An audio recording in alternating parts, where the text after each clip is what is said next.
Fan sound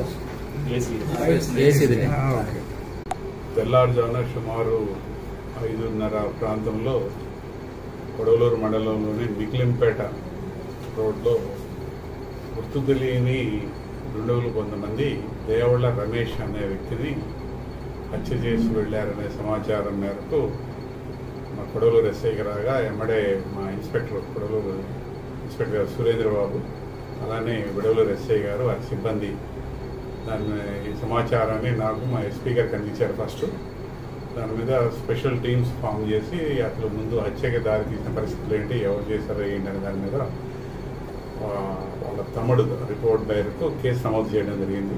మరి ఈ ప్రత్యేక బృందాలు ఈ హత్య కారణాలు అలానే పూర్వాపరాలు దానికి సంబంధించిన ఇష్యూస్ సంబంధించినవన్నీ విచారించుకుంటూ ఆ క్రమంలో ఈ హత్యని దేవళ్ళ రమేష్ కుమారుడు అజయ్ వాళ్ళ మదరు కుట్రతోటి కొంతమంది కిరాయి మనుషుల్ని ఉచ్చి నుంచి మాట్లాడుకొని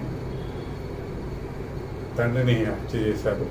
దీనికి కారణం ఏంటంటే వీళ్ళ మధ్య మనస్పర్ధలు ఉన్నాయి. భార్యాభర్తల మధ్య దేవళ్ళ సులోచనమ్మ రమేష్కి సుమారు 20 సంవత్సరాలు అయింది వాళ్ళిద్దరు విడిపోయి కుటుంబ దక్కలాల వల్ల. అయితే ఈ రమేష్కి వేరే ఆవిడతోటి సంబంధం ఉంది. ఆ సంబంధం విషయంలో ఆవిడ కొడుకు ఈ రమేష్ దగ్గర ఉండి పని నేర్చుకుంటా ఉన్నాడు. ఈ రమేష్ అల్యూమినియం సామాన్లు అమ్ముతూ అలానే స్క్రాప్ బిజినెస్ చేస్తూ ఉంటాడు. చిన్న కొడుకు కూడా అదే బిజినెస్ చేస్తూ ఉంటాడు. తండ్రి ఆస్తి వేరే వాళ్ళకి పెడతారనే ఉద్దేశంతో తండ్రిని హత్య చేయాలనే సంకల్పంతో తల్లి ప్రోత్బలంతో ఈ కిరాయి మనుషులు మాట్లాడుకోవడం జరిగింది. మా ఇన్స్పెక్టర్ సురేంద్రబాబు అలానే ఎస్ఐలు కోటిరెడ్డి అలానే నరేష్ బృందాలు ముద్దాయిల్ని ఈరోజు అరెస్ట్ చేసి ఈ కిరాయి హత్యకు దారితీసిన పరిస్థితులతో దానికి సంబంధించిన వెహికల్ని అలానే ఆ కిరాయిలో మాట్లాడుకున్న నగదుని సీజ్ చేసి ఈరోజు మ్యాజిస్ట్రేట్ కోర్టు ముందు రిమాండ్ చేయడానికి సిద్ధమయ్యారు. మా ఎస్పీ జి కృష్ణకాంత్ గారి ఆధ్వర్యంలో అడిషనల్ ఎస్పీ సౌజన్య మేడం గారి ఆధ్వర్యంలో ఈ హత్యకు సంబంధించి టెక్నికల్ ఇన్వెస్టిగేషన్ సపోర్టు మొత్తం వారు అందించారు.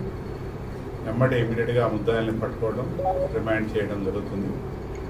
ఎస్పీ గారు గతంలో ఇక్కడ ఇజ్రా హత్య ఒకటి జరిగింది, హాసిని హత్య, అలానే ఇప్పుడు కూడా జరిగిన 2వ హత్యలో కూడా అది ఈ 2 హత్యల్లో కూడా ఆయన చాలా చాకచక్యంగా తన ఎస్ఐ సిబ్బందులతో అందరితో కలిసి మంచి వేగవంతంగా దర్యాప్తు చేసి ముద్దాయిల అదుపులో తీసుకోవడమైంది.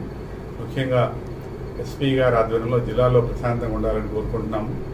ఎవరు కూడా శాంతి భద్రతలు విఘాతం కలిగిస్తే ఎంతటి వారిని అయినా సరే ఉపేక్షించేది లేదని చెప్పి మా ఎస్పీ గారు పలుసార్లు హెచ్చరించడం జరిగింది.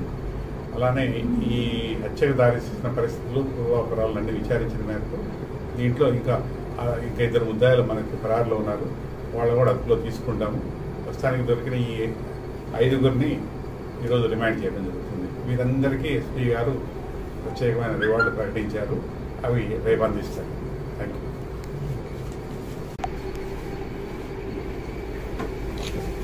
వాళ్ళ ఎర్టిగా కారు ఒకటి తీసుకొచ్చి హత్యకు ఉపయోగించడానికి వాళ్ళు వచ్చిన కారు, ఆ కారులోకి ఇతను షిఫ్ట్ చేశారు. దాంట్లో అతని సీట్లో బలవంతంగా పడుకోబెట్టి నోట్లో దుప్పటి కుక్కి అలానే ఊపిరాడకుండా చేసి హత్య చేశారు.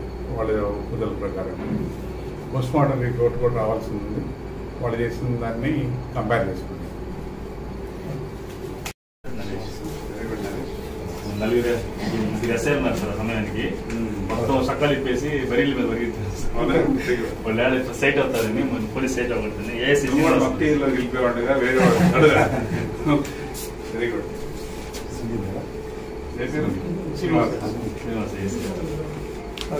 మనకి ఏ రోజు పెట్టినా 1 రోజు 6 రోజు టైం ఇస్తే సార్ కుట్టించేస్తాం రైట్ సార్.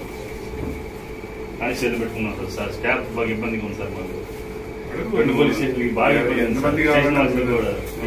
వాళ్ళు కంప్యూటర్ ఆపరేటర్ అసలు వీళ్ళు వదిలిపెట్టి మొత్తం ఆపరేషన్ అంతా పరిస్థితి చేశారు.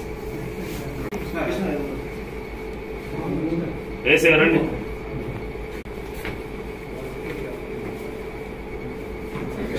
కృష్ణ మహమ్మద్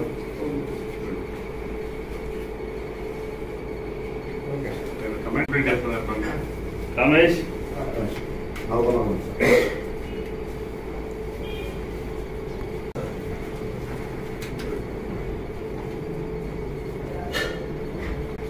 తమ దేవుడు ఆ రోజు మాతో వచ్చారు. అబ్బాయి కూడా కొట్టిస్తాం సార్.